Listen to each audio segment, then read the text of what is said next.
പറയില്ല. ഞാൻ ശരിക്കും വീട്ടിലിരുന്നാ പഠിച്ചത്. വീട്ടിലിരുന്നാ പഠിച്ചത്. ശരി. അത് സ്കൂളിൽ കയറ്റൂല. എനിക്ക് അങ്ങനെ ഓട്ടോഗ്രാഫ് കിട്ടിയിട്ടില്ല, ഗ്രാഫ് ബുക്ക് മേടിച്ചിട്ടില്ല ഞാൻ. ശരി, ശ്രീവിദ്യക്ക് എന്തോ പറയാനുണ്ടാവും. കുറെ നേരമായിട്ട് എന്തൊക്കെയോ ഓർക്കുന്നുണ്ടായിരുന്നു. ഞാൻ നാട്ടിലെ സ്കൂളിലാണ് പഠിച്ചത്. ഇല്ല, ഞങ്ങളെല്ലാം ഞാൻ ഓസ്ട്രേലിയയിലാണ് പഠിച്ചത്. ഗവൺമെന്റ് സ്കൂളിലാണ് പഠിച്ചത്. അവിടെ എന്താന്ന് വെച്ച് കഴിഞ്ഞാൽ നമുക്ക് കന്നഡ കുട്ടികളുണ്ടാവും, മലയാളികൾ എന്നിട്ട് കന്നഡ കുട്ടിയായിരുന്നോ? അല്ലല്ല, ഞാൻ മലയാളം കുട്ടിയായിരുന്നു. അപ്പൊ മിക്സ് ആയിരുന്നു. അപ്പൊ നമ്മൾ ഓട്ടോഗ്രാഫിൽ എഴുതുമ്പം അങ്ങനെ എല്ലാ ഭാഷയിലും ഉണ്ടാവും. അപ്പൊ ഞാൻ നോക്കിയപ്പോ എനിക്കിങ്ങനെ എഴുത്ത് വന്നു, കാണുമ്പോൾ തോന്നും മിണ്ടാൻ ഒരു വാക്ക് ആരും അറിയാം. ആ പാട്ടാണോ? ആ 2 ലൈനിൽ എഴുതി. അപ്പൊ ഞാൻ ആരാന്ന് തപ്പി, പക്ഷെ പേര് എഴുതിയിട്ടില്ലായിരുന്നു. മറ്റേ ലവ് മാത്രമേ ഉണ്ടായിരുന്നുള്ളൂ. ഞാൻ വിടുവോ, ഞാൻ അന്വേഷിച്ചു പോയില്ലേ. ഓ, അപ്പോൾ നീ ആ വർഷമാണോ ജനിച്ചത്? അല്ലല്ല, ആ വർഷം. അപ്പം ഞാൻ ഇതാരാന്നറിയാൻ എനിക്ക് ഭയങ്കര ക്യൂരിയോസിറ്റി തോന്നി. എന്നിട്ട് ഞാൻ നോക്കുമ്പോഴത്തേക്ക് നമ്മുടെ ക്ലാസ്സിലൂടെ ഒരു കന്നഡ പയ്യൻ മലയാളം പയ്യനെ കൊണ്ട് എഴുതിച്ചതാ മലയാളം പാട്ട്. പിന്നെ എനിക്കത് അപ്രോച്ച് ചെയ്യാൻ പറ്റില്ല. ഇല്ല, ഞാൻ +2 കഴിഞ്ഞപ്പോ മാംഗ്ലൂർ പോയി. ബിനീഷ് മാഷിനെ ഒരു പെണ്ണിനോട് ഐ ലവ് യു പറഞ്ഞു. അപ്പൊ ആ പെണ്ണ് ഐ ലവ് യു 2 എന്ന് പറഞ്ഞു. അവ തിരിച്ചു വന്നിട്ടുണ്ട്, എടാ അവളെ വേണ്ട, അവർക്ക് 2 ലൈൻ ഉണ്ടെന്നാ പറഞ്ഞു. ശരി, അങ്ങനെ എല്ലാവരുടെ സ്റ്റോറീസും നമ്മൾ കേട്ട് കഴിഞ്ഞു. ഇനി നമ്മള് ഈ ഓട്ടോഗ്രാഫ്സ്, ഈ സ്ലാം ബുക്സ് എല്ലാം അങ്ങോട്ടും ഇങ്ങോട്ടും നമ്മള് എക്സ്ചേഞ്ച് ചെയ്യാൻ പോകുന്നത്. അപ്പോ എനിക്കറിയാം അനു തങ്കുന് മനസ്സിൽ വിചാരിച്ചിട്ടാണ് എഴുതിയിട്ടുള്ളത്. അത് എന്റെ വിധിയാണല്ലോ. ആദ്യം എനിക്ക് തന്നെ. നല്ലൊരു പോലീസുകാരനെ കളഞ്ഞിട്ട് കള്ളന്റെ പുറകെ പോണു.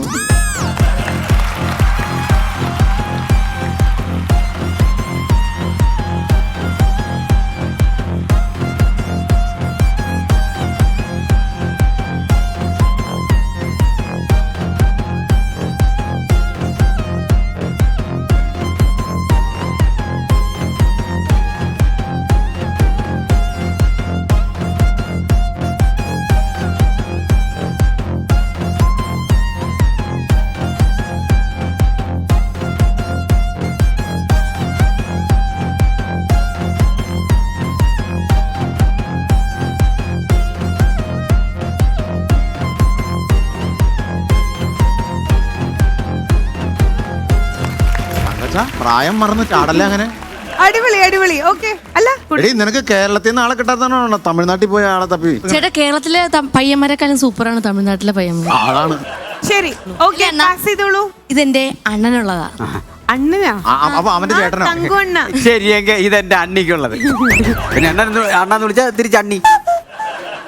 എന്റെ തങ്കുവേട്ടന്.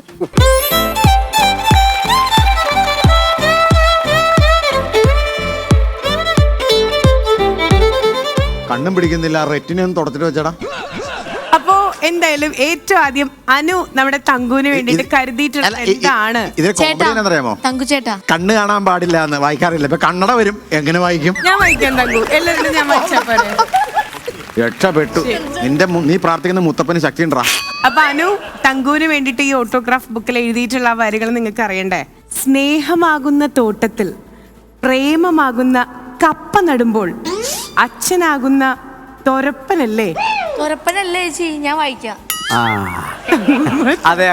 അതങ്ങ് ചീറ്റി അങ്ങ് പോയി.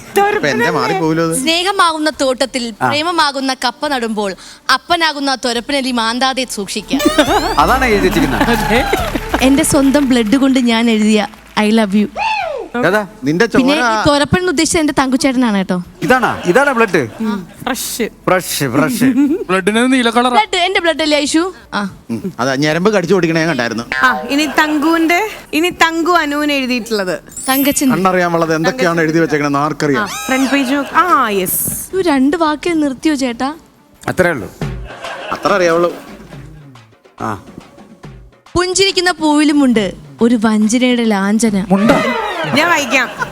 പുഞ്ചിരിക്കുന്ന പൂവിലുമുണ്ട് ഒരു വഞ്ചനയുടെ ലാഞ്ചന. അപ്പൊ പുഞ്ചിരിക്കുന്ന പൂക്കളെ ശ്രദ്ധിക്കൂ, വഞ്ചിക്കും നിങ്ങളെ. ഇത് ആർക്കോ ഇട്ടൊരു തേപ്പ് കഥ? ഒരിക്കലോ. അങ്ങനെ തങ്കച്ചൻ അങ്ങനെ റിട്ടേൺ ഇതാണെന്ന് ഞാൻ അറിഞ്ഞില്ല. അത് കണക്കാക്കി ഞാൻ എഴുതിയത്. ശരി, അപ്പൊ തങ്കു നൈസായിട്ട് ഈ തേച്ചേന്റെ ഒരു ഇതാണ് കേട്ടോ, പ്രതികാരമാണ് വെട്ടിയത്.